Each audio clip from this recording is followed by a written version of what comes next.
Hey guys, it's your favorite Unk here. Go ahead and click that subscribe button below so you don't miss a single episode of Nightcap. That button right here. Come for the sports, stay for the stories.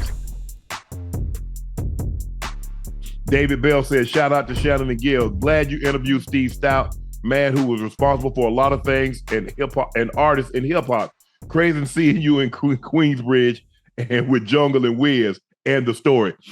It was crazy to me, because obviously I had interviewed Meta World Peace. I had interviewed Mike Tyson. So I had heard about it. And when Steve's like, okay, we went to his office, and so I thought that was it. He said, nah, we're going to go to Queens. I said, Queens where? Dairy Queen? I said, well, I don't want to. I'm good. I'm going back to the hotel and eat. I don't need to know there. He said, nah, we're going. I was like, huh? And so I was like, hey, your outfit costs more than mine, so they're going to hit you over your head first. I don't need it. Hey, I got repaired hips, but I still could outrun you. So I'm good. I was good, Gil. So it was great. And like when they were explaining, so I was like, man, who we going to meet? They're like, we're going to meet Jungle. I was like, they called this place, say, nah, it's a dude. So he didn't tell me, he didn't really fill me in. He just said, we going, blah, blah, blah. I'm gonna tell you how I got Nas and so forth and so on. So when we go out there, so we pulling up, so we got the guys got the windows out, and people, man, that's Unk. Man, hey, Unk in the bridge. Man, Unk in the. I'm like, let me roll this thing up right quick. Hey, y'all blowing my, hey, yeah, y'all ghosted me, man. You blowing my cover. So it was all good. So we got out. And so we walk, and he's like, hey, he introduced himself, say, hey, man, I'm Jungle. Dude's like, I'm Wiz. And so, I'm talking, I'm like, okay. And so I'm asking him, say, okay, explain the story how, Steve came over. He said, man, we were sitting kind of like right where we are right now. And this car pulls up and it stops. And I'm like, I ain't recognize him. Ain't nobody really recognized him at first. And like the fence wasn't right, so like a fence right there. He's like, and Steve was like, okay, I got in the car. He's like, well, this fence, like, nah, the fence wasn't here. And he said he started walking through the grass. So I guess that's a no-no. But anyway, so Jungle said I was sitting up on top of the bench. And so as he got around and started talking, I had them got that thing was from up under the bench.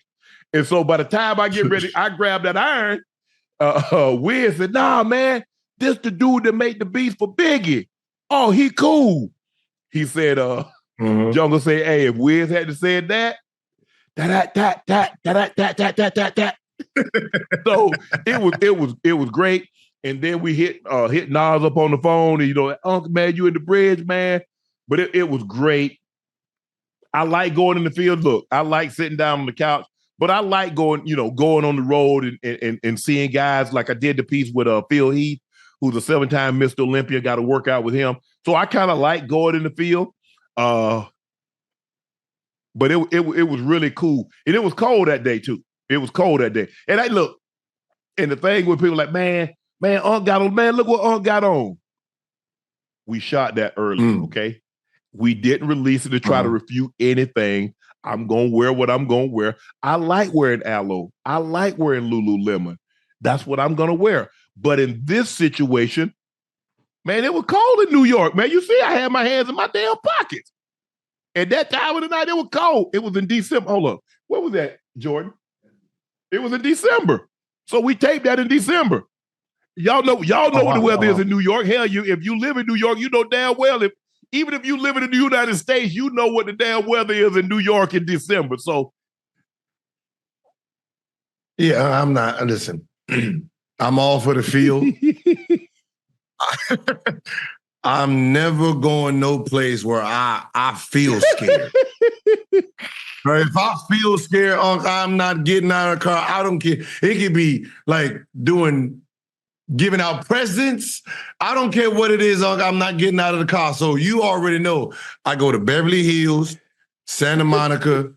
I go downtown some places. Other than that, my GPS just don't go certain locations. Right? My car's wait. Right?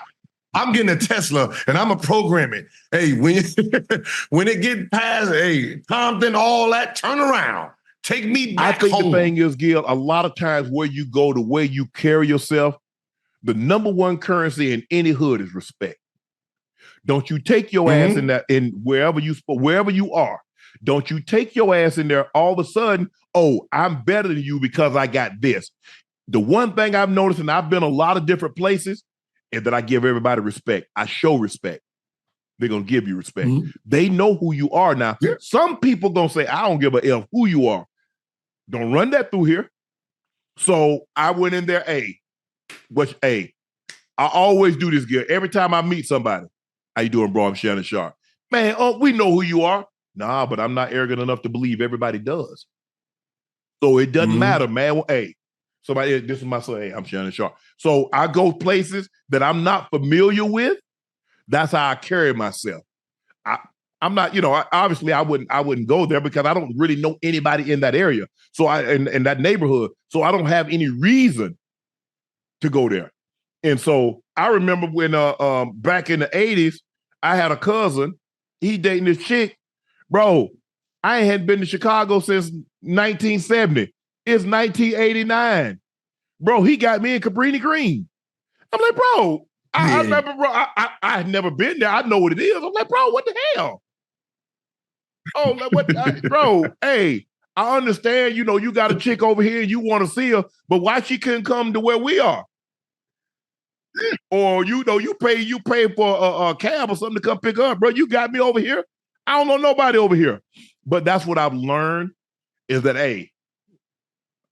they know I'm out of place. Hell. But I give everybody respect. And that's what you have to do when you go there, Gil. A lot of times people make the mistake. They think because of who they are and what they have, man, some of them ninjas don't give a damn about that. Oh, no, they don't. That's why I wait. You walk in there, I flip my pockets inside out to show $0 my number. 0. I got nothing on me. Right? Not $1 inside. Oh, but when I was in college, Gil, I was on the west side. I'm on 37 the Bull. I'm all over there. I'm cool. But I know how to conduct myself. It ain't all that, man, I'm man. Nah. But that's the way you have to conduct yourself, Gil. You in their environment.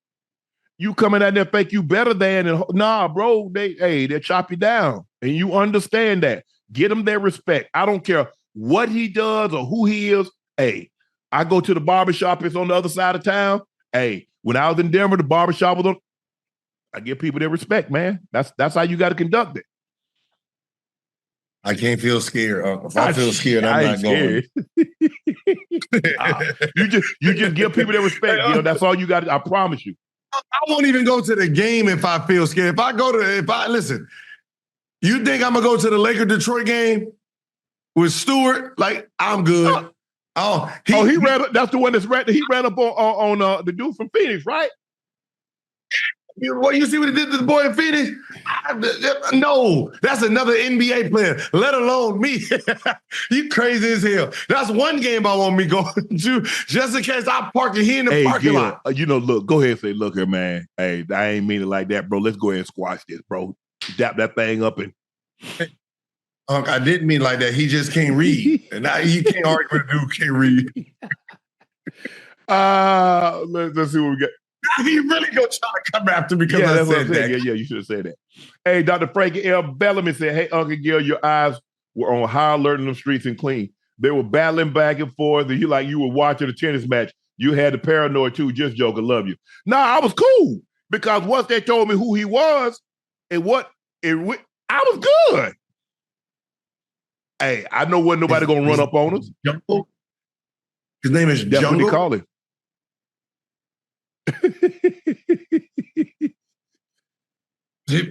Yeah. It sounds rough. It sounds rough. It sounds rough. Yeah. As soon as he said, hey, my name is Jungle, and I'm out. Nah. I'm glad we had him because he carried that level of respect. You go to certain blocks, you need to have somebody that carries that level of respect. So they're like, oh, no, he good. Oh, man, that's Sharp. He good, man. I'm good. Once they tell you good, you good. But you have, when you're in other people's house, how do you act? You don't put your feet up on stuff. You act accordingly. You in somebody else's home. You act accordingly. Yeah, makes sense.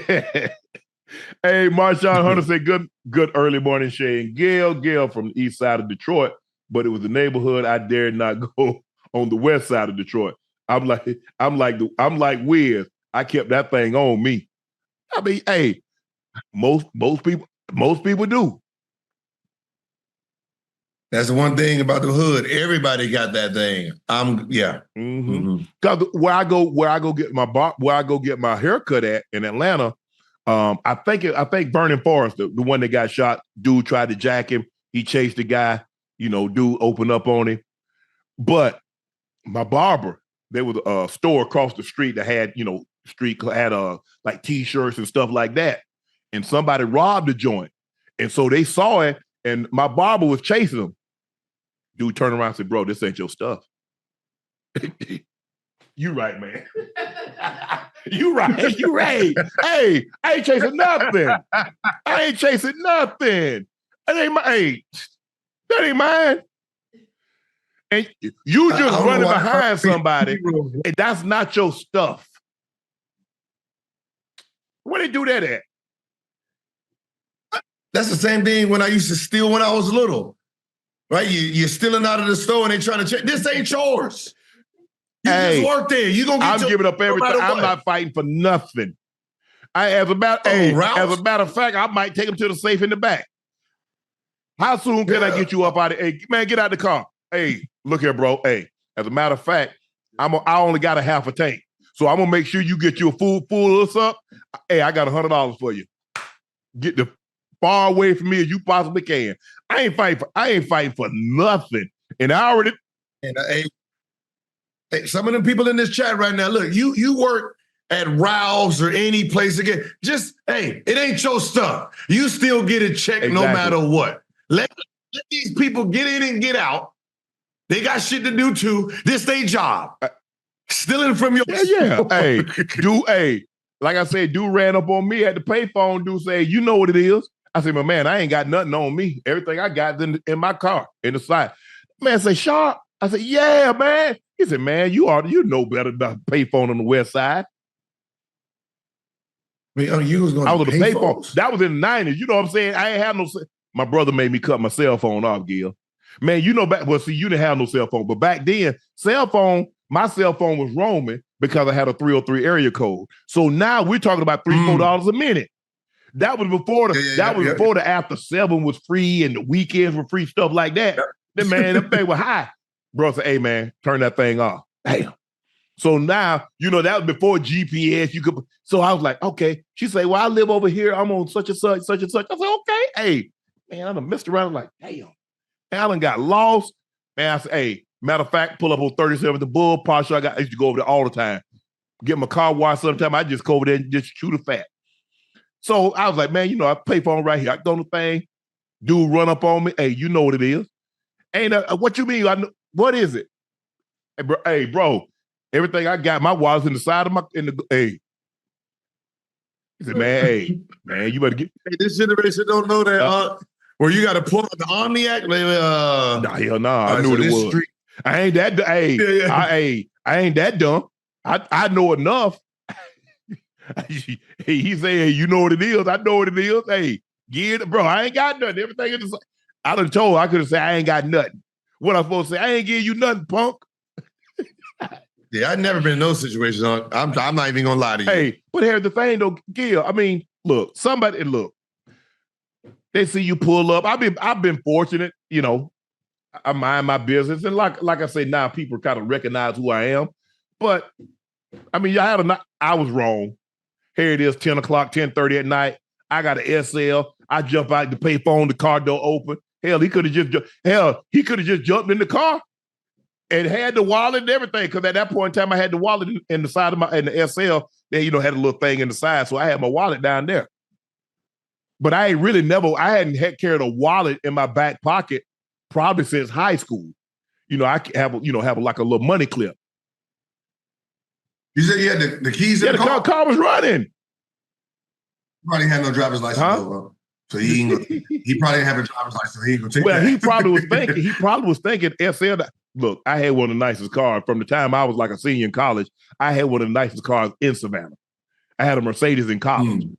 Then I had my brother bought me a Z when I was a sophomore in college. So I've always had nice cars, and for the most part, they kind of knew who I was, especially when I had that all white with that peanut butter leather, Mercedes 300E. You know, I'm saying I'm all over the city then. You know, I'm all over the city. But that's how Gil. Let me look. Obviously, certain places you don't go. But I think if the way you carry yourself, you can't think you better than them because you have. Because they're, like I said, in that area, your number one currency is respect. Give them theirs. For the most part, they'll give you yours. All right, I'll note that if I ever in my life end up in a situation of being in the hood,